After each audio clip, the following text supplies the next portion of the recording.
देखिए last class में हमने डिस्कस किया था कर्ल ऑफ ए वेक्टर। तो आज की क्लास में उसके आगे जो है डिस्कस करने जा रहे हैं। तो हमारी जो नई हेडिंग रहेगी, आज का जो नया टॉपिक रहेगा हमारा वो रहेगा, हम यहाँ पर डिस्कस करने जा रहे हैं कार्तीय निर्देश तंत्र। ठीक है, आज हम कार्तीय निर्देश तंत्र यानी कि कार्टेशियन कोऑर्डिनेट सिस्टम को जो है डिस्कस करेंगे। तो इसे हेडिंग लगा लेंगे हम यहाँ पर, कार्तीय निर्देश तंत्र यानी कि Cartesian coordinate system. Cartesian coordinate system, Cartesian coordinate system, जिसे आप कह सकते हो कार्तीय निर्देश तंत्र। कार्तीय निर्देश तंत्र, ठीक है। तो सभी इस निर्देश तंत्र से आप लोग जो है जान पहचान वाले हो, क्योंकि आपने इसको जो है काफ़ी टाइम से पढ़ रहे हो। आप क्लास 11 से आप इसे पढ़ रहे हो और उससे भी पहले से भी आप इसे पढ़ रहे हो। ठीक है, तो देखिए कैसा ये दिखाई देता है निर्देश तंत्र।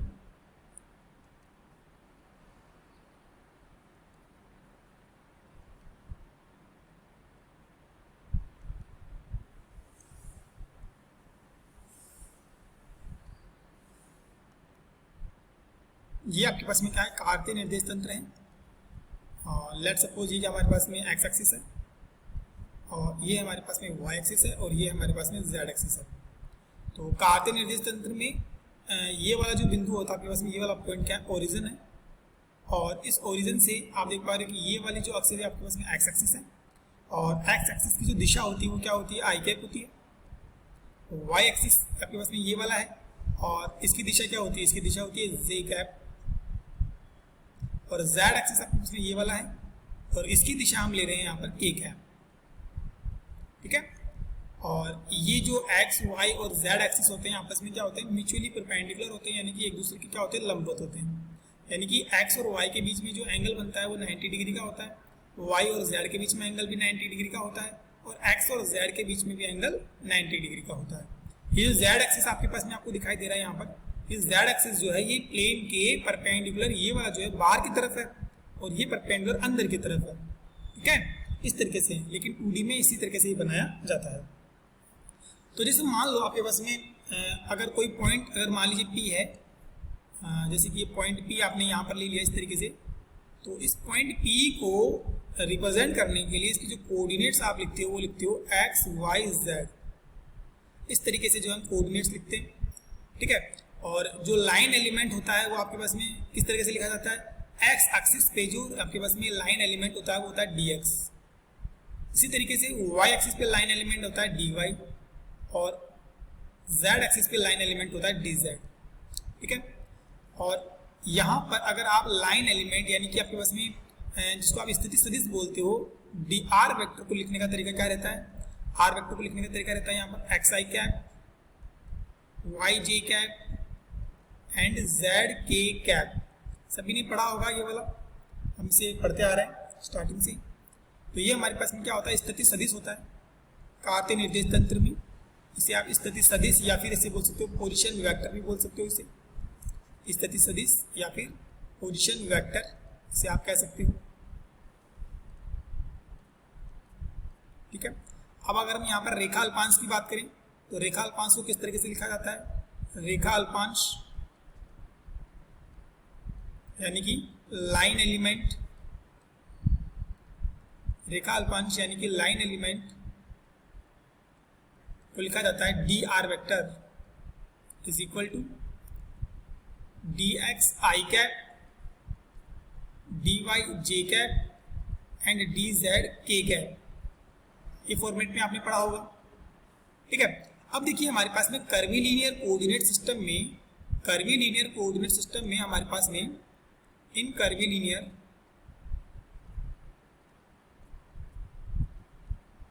हम क्या लिखते हैं, आर वेक्टर को लिखते हैं हम, यहां पर हम लिखते हैं H1 DU1 E1 कैप, यहां लिखते हैं हम H2 DU2 E2 cap and H3 DU3 E3 cap. इस तरीके से कर्वीलीनियर कोऑर्डिनेट सिस्टम में हम किसी भी स्थिति सदिश को पोजीशन वेक्टर को लिखते हैं। और सॉरी ये आपके पास में लाइन एलिमेंट है, लाइन एलिमेंट को लिखते हैं इसे, ये क्या है, लाइन एलिमेंट है, लाइन एलिमेंट है इन कर्वीलिनियर कोऑर्डिनेट सिस्टम।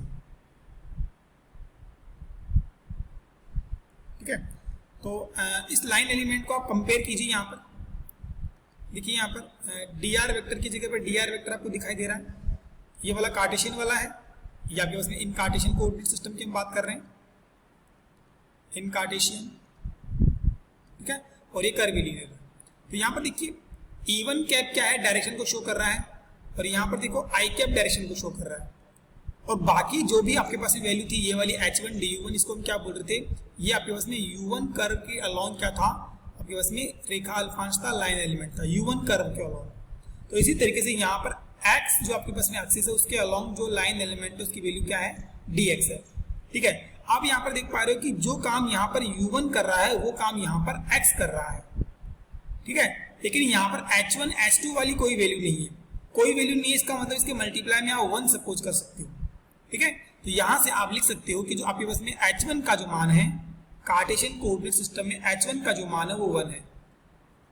ठीक है, सिमिलरली आप यहाँ पर देख लीजिए, जो E2 कैप आपके पास में डायरेक्शन को शो कर रहा है, यहाँ पर डायरेक्शन के लिए J कैप है, और उसके अलावा जो भी आपके पास में वैल्यू वो क्या है, लाइन एलिमेंट है, और यहाँ पर लाइन एलिमेंट क्या है, dy है। तो यहाँ पर U2 जो है उसकी जगह पर y है, लेकिन यहाँ पर H2 की वैल्यू नहीं है, यानी कि यहाँ पर भी H2 का मान क्या है, यहाँ पर भी H2 का मान 1 है। सिमिलरली यहाँ देखिए, यहाँ भी देख लीजिए आप, सेम है, तो यहाँ पर भी H3 का जो मान आएगा वो क्या आएगा, 1 आएगा। H3 का मान है क्या आएगा, 1 आएगा।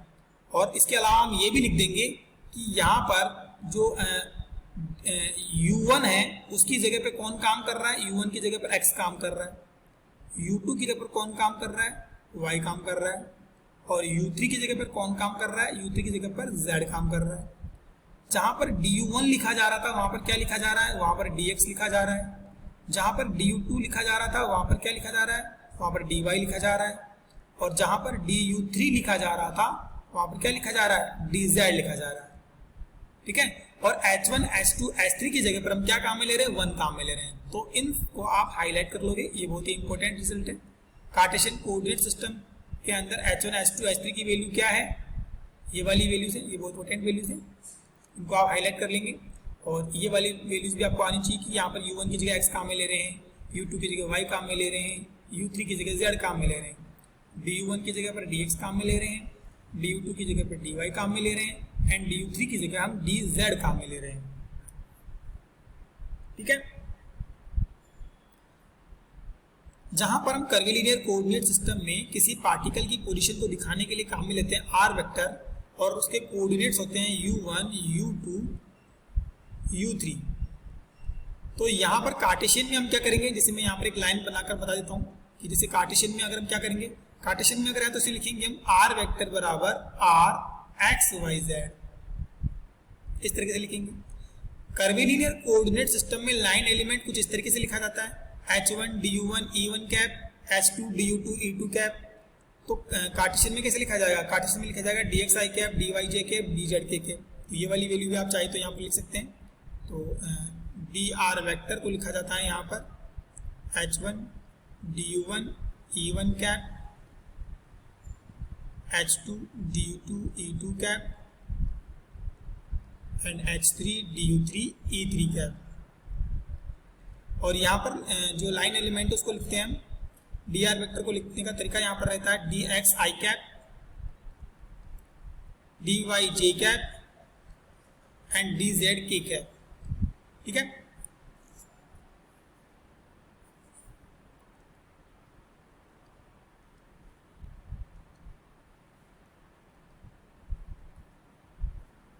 देखिए जब हम कर्वीलिनियर कोऑर्डिनेट सिस्टम में किसी वेक्टर को लिखेंगे तो वेक्टर को लिखने का तरीका क्या रहेगा, वेक्टर को लिखने का तरीका रहेगा A vector is equal to A1 E1 cap,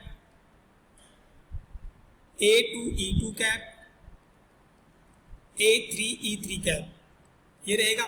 लेकिन जब आप कार्टेशियन कोऑर्डिनेट में किसी वेक्टर को लिखोगे तो कैसे लिखोगे, उसे लिखने का तरीका रहेगा आपके पास में AX I cap, A Y J cap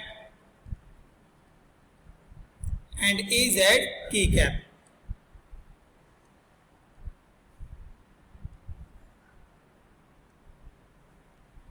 ठीक है, और यहां पर आपके पास में जो स्केल फैक्टर होता है, स्केल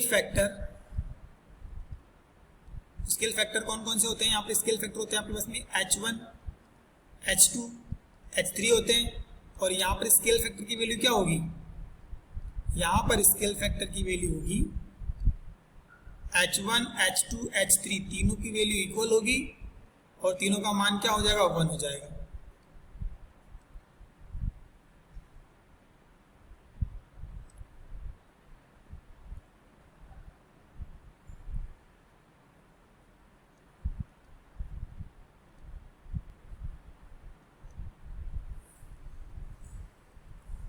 ठीक है, अब देखिए आगे के रिजल्ट पे चलते हैं।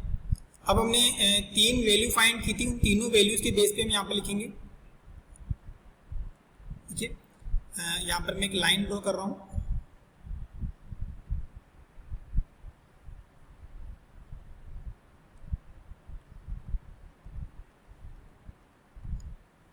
चलिए, तो यहाँ तो मैं लिख रहा हूँ कर्वीलिनियर वाली वैल्यू, कर्वीलिनियर इन कर्वीलिनियर कोऑर्डिनेट सिस्टम।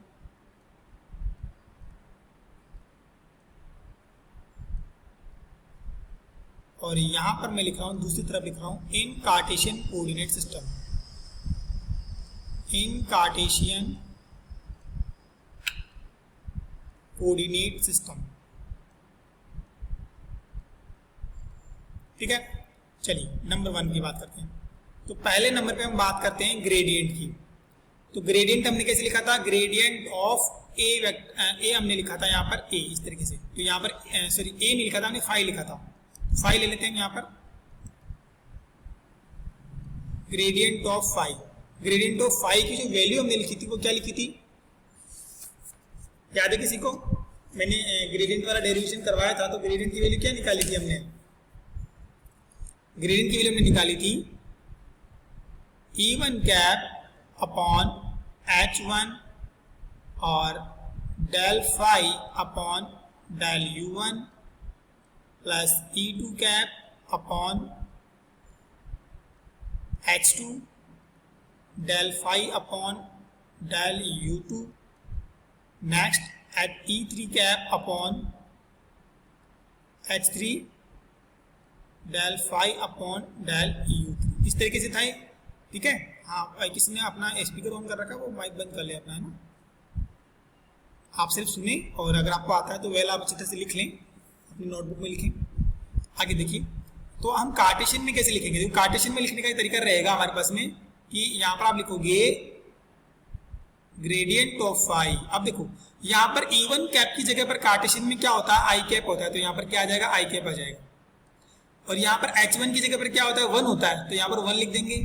और यहाँ पे लिख देंगे del phi upon del U1 की जगह यहाँ पर आ जाएगा x। ठीक है, इसके बाद देखिए यहाँ पर E2 कैप की जगह क्या आ जाएगा? यहाँ E2 कैप की जगह आ जाएगा J कैप और H2 की जगह पर आ जाएगा 1। बाकी भी लिख दो del phi upon del U2 की जगह क्या आ जाएगा? y आ जाएगा, डेल y। फिर यहाँ देखिए E3 कैप की जगह आ जाएगा K कैप और H3 की जगह पर आ जाएगा यहाँ पर 1 और आगे वाली वैल्यू लिख दो del phi upon del U3 की जगह पर आ जाएगा z। तो ये क्या हो गया? कार्टेशियन कोऑर्डिनेट में ग्रेडियंट का मान हो गया, प्रवणता का मान हो गया। ठीक है, अब हम बात करते हैं अगले आपके पास ये वैल्यू थी डाइवर्जेंस। हमने निकाला था divergence of A vector quantity A. तो देखिए उसके लिए हमने क्या जो डेरिवेशन किया था, कौन सा एक्सप्रेशन था हमारे पास में? तो डाइवर्जेंस का जो एक्सप्रेशन था डाइवर्जेंस का वो था 1 अपॉन H1 H2 H3 और then bracket del upon del U1। ठीक है, और उसके बाद में यहाँ पर था A1 H2 H3 plus del upon del U2 A2 H1 H3 then plus del upon del U3 A3H1H2। ये हमारे पास में क्या था, ये हमारे पास में डाइवर्जेंस की वैल्यू थी। अब यहाँ पर अगर हम इसके अगर हम कार्टेशियन में अगर इस डाइवर्जेंस की वैल्यू पुट करते हैं तो कार्टेशियन में हम लिखेंगे divergence of A vector is equal to, तो देखो H1 H2 H3 की जगह पे तो क्या आ जाएगा, 1 आ जाएगा, तो यहाँ पर वैल्यू 1 आएगी, तो ये वाली टर्म तो हट जाएगी यहाँ से, मतलब हमको लिखने की जरूरत नहीं है।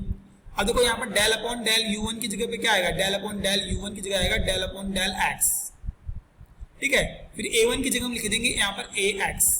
देन आगे देखिए H1 H2, तो आपके पास में H2 और 3 की वैल्यू क्या है, 1 है, तो यहाँ तो लिखने की जरूरत ही नहीं है इनको।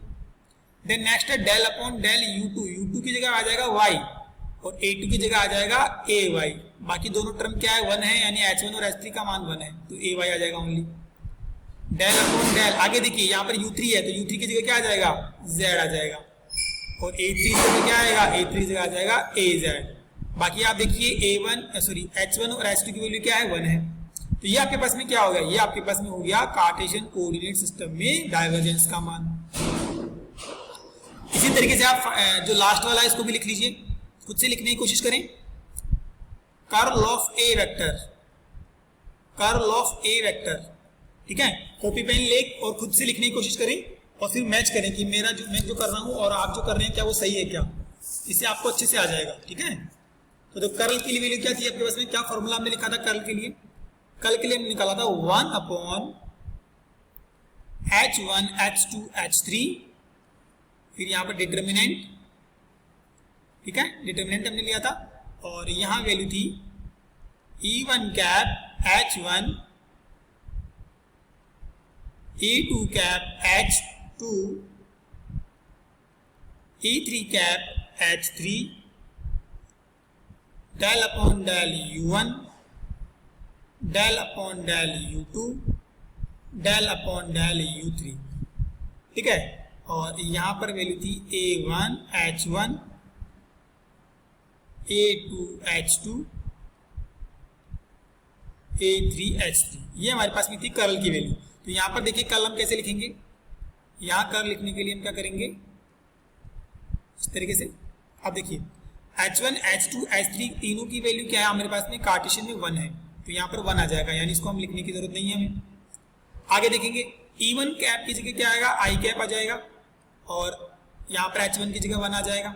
इस तरीके से E2 की जगह क्या आएगा, J कैप आ जाएगा, और H2 की जगह पर 1 आ जाएगा। देन नेक्स्ट E3 की जगह क्या आ जाएगा, K कैप आ जाएगा, और H3 की जगह पर 1 आ जाएगा। फिर आगे चलिए डेल अपॉन डेल U1, यानी कि डेल अपॉन डेल X आएगा, यहाँ पर U1 की जगह क्या आ जाएगा, X आ जाएगा। नेक्स्ट है डेल अपॉन डेल U2 की जगह क्या आएगा, Y आ जाएगा। नेक्स्ट है डेल अपॉन डेल U3 की जगह क्या आ जाएगा, Z आ जाएगा। आगे देखिए A1 H1 की जगह पर लिख देंगे AX, और H1 की जगह क्या आ जाएगा 1, A2 की जगह पे आ जाएगा AY, और H2 की जगह पे क्या आ जाएगा, H2 की जगह पे आ जाएगा 1, और A3 का मतलब है AZ, और H3 की जगह पे क्या आ जाएगा, 1 आ जाएगा। तो ये हमारे पास में क्या हो जाएगा, ये हो जाएगा कार्टेशियन कोऑर्डिनेट सिस्टम में कर्ल का मान हो जाएगा, ठीक है। तो इस तरीके से हम कर्वीलिनियर कोऑर्डिनेट्स की हेल्प लेकर कार्टेशियन कोऑर्डिनेट्स को लिख सकते हैं, ऐसे आप जो है ट्रांसफॉर्मेशन कर सकते हो। इसीलिए हमने कर्वीलिनियर कोऑर्डिनेट सिस्टम को स्टडी किया था, ताकि हम जनरलाइज करके एक रूल बनाकर जो है हम बाकी सारे कोऑर्डिनेट सिस्टम को लिख सके। तो आप देख पा रहे हैं कि मैंने यहाँ पर कार्टेशियन कोऑर्डिनेट सिस्टम के लिए जो एक्सप्रेशन है वो मैंने कर्वीलिनियर कोऑर्डिनेट सिस्टम की हेल्प से लिख लिए हैं। अब आगे देखिए, अब हम बात करने वाले हैं यहाँ पर कि आपके पास में डॉट प्रोडक्ट कैसा रहता है। यहाँ पर डॉट प्रोडक्ट, ठीक है, तो मैंने आपको बताया था कि जैसे आप E1 कैप को अगर E1 कैप के साथ अगर डॉट करते हो तो 1 मिल रहा था हमें, ना सेम का सेम के साथ 1 मिल रहा था, और अगर आप अनइक्वल यूनिट वेक्टर को अगर आप डॉट प्रोडक्ट करते हो तो 0 मिलता था हमें। तो वैसा ही यहाँ पर भी होगा। यहाँ पर भी अगर आप जो है अगर मान लीजिए आप आई कैप का अगर आई कैप के साथ करोगे, या फिर जे कैप का जे कैप के साथ अगर डॉट प्रोडक्ट करोगे तो, या फिर के कैप का के कैप के साथ करोगे तो आपको 1 मिलेगा, ठीक है। और अगर आप अनइक्वल यानी कि आई कैप और जे कैप का डॉट प्रोडक्ट करोगे तो 0 मिलेगा, ठीक है। तो यहाँ पर भी सेम जो है रूल आपके पास में अप्लाई होगा। और उसके बाद हम बात करते हैं क्रॉस प्रोडक्ट की। क्रॉस प्रोडक्ट यानी कि सदिश गुणा। तो सदिश गुणन में हमने क्या देखा था, ये E1 कैप क्रॉस क्या था हमारे पास में, E2 था, तो यहाँ पर E3 आ रहा था, और उसके बाद में E2 क्रॉस E3 अगर हम कर रहे थे तो हमें क्या मिल रहा था, E1 मिल रहा था, और देन E3 क्रॉस अगर हम E1 कर रहे हैं तो हमें E2 मिलेगा। ठीक है, इस तरीके से था। तो बाकी यहाँ पर भी आपके पास में कार्टेशियन में भी सेम ऐसा ही होगा। तो कार्टेशियन में देखिए, अगर आप यहाँ पर करते हैं आई कैप क्रॉस जे कैप तो आपको मिलेगा के कैप, अगर आप करते हो जे कैप क्रॉस के कैप तो आपको मिलेगा आई कैप, और आप करते हो के कैप क्रॉस आई कैप तो आपको मिलेगा जे कैप। इस तरीके से अगर आप इनका ऑर्डर बदल देते हो, यानी कि जैसे मान लीजिए आप यहाँ करते हो जे कैप क्रॉस आई कैप कर देते हो तो आपको मिलेगा माइनस के कैप, ऑर्डर बदल लिए। के कैप क्रॉस जे कैप अगर करते हो तो मिलेगा माइनस आई कैप, ऑर्डर बदल दीजिए। आई कैप क्रॉस के कैप करते हो तो माइनस जे कैप मिल जाएगा। तो इस तरीके से आपके पास में यहाँ पर आप डॉट प्रोडक्ट और क्रॉस प्रोडक्ट जो है वो कर सकते हैं। बात करते हैं यहाँ पर हम पृष्ठ अल्पांश की, यानी कि आपके पास में सरफेस एलिमेंट की। Surface element